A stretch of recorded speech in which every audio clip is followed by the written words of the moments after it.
স্বপ্ন পূরণে বাকি আর মাত্র একটা ধাপ। ইতিহাস গড়ার অপেক্ষায় ক্ষণ গুনছে ফরাসি ক্লাব পিএসজি। পুরো বিশ্বের ফুটবল ভক্তদের চমক দেখিয়ে চ্যাম্পিয়ন্স লিগ জয়ের পর এবার ক্লাব বিশ্বকাপের ট্রফিটাও উঁচিয়ে ধরার হাতছানি প্যারিসের ক্লাবটির সামনে। আর একটা মাত্র ম্যাচ জিততে পারলেই অবসান হবে সে অপেক্ষার। ক্লাব বিশ্বকাপ ফাইনাল জিতে এবার নিজেদের আধিপত্যের জানান দেওয়ার অপেক্ষায় প্যারিসিয়ানরা।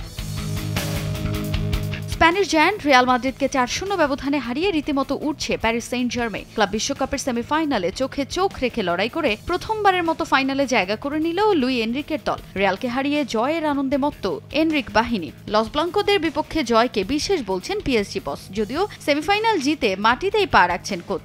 এ জয়ের কৃতিত্ব ফুটবলারদেরই দিলেন তিনি। এ ধরনের ম্যাচ সবসময় কঠিন। ইতিহাস গড়ার আর মাত্র এক ধাপ দূরে দাঁড়িয়ে আমরা। শুধু ইতিহাস গড়াই নয়, পিএসজির ফুটবলে ইতিহাসের সূচনা হবে আমরা যদি এই কাজটা করতে পারি। আমার বিশ্বাস এই দলটা সবকিছু করতে পারে। আমি ওসমান দেমবেলের ব্যাপারে আলাদা করে বলতে চাই, সে গেম চেঞ্জার হিসেবে কাজ করেছে। আমি জোর দিয়ে বলতে পারি দেমবেলে আমাদের দলের সেরা খেলোয়াড়। ফাইনালে ও এভাবে খেলেই আমাদের শিরোপা এনে দেবে। শুধু তাই নয়, দেমবেলে ব্যালন ডিওর জিতবেন বলেও আমি আশা করি, কেননা সে শুধু গোলই করেনি, দলের জয়ে ধারাবাহিকভাবে অবদান রেখে চলেছে।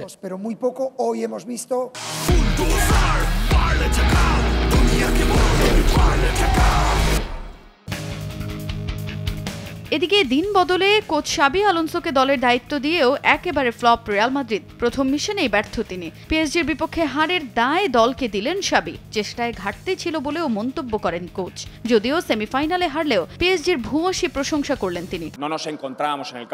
এই ধরনের মুহূর্তে কিভাবে প্রতিক্রিয়া জানাতে হয় বুঝতে পারছি না। আমরা ম্যাচে গুছিয়ে উঠতে পারিনি। আমাদের পারফরমেন্স যথেষ্ট ছিল না। দলের পারফরমেন্সে আমি হতাশ। আমাদের আত্মসমালোচনা করতে হবে। লুকা মদ্রিচের শেষ ম্যাচটা একেবারেই অপ্রত্যাশিত হলো। এই ম্যাচটা জয় দিয়ে শেষ করতে পারলে বিদায়টা স্মরণীয় হয়ে থাকতো। আমাদের প্রতিপক্ষ দুর্দান্ত খেলেছে। তারা এমন একটি দল যারা দীর্ঘদিন একসঙ্গে খেলেছে। গেল ফেব্রুয়ারি থেকে তারা খুবই উচ্চমানের ফুটবল খেলেছে। তাদের বিপক্ষে খেলা আমাদের জন্য কঠিন ছিল। এটা শুধু পিএসজি বলেই নয়, আমাদের নিজেদের দিকে তাকাতে হবে, নিজেদের উন্নতির জন্য কাজ করতে হবে।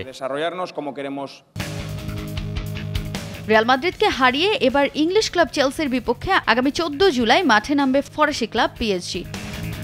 তাজিন খন্দকার, সময় সংবাদ।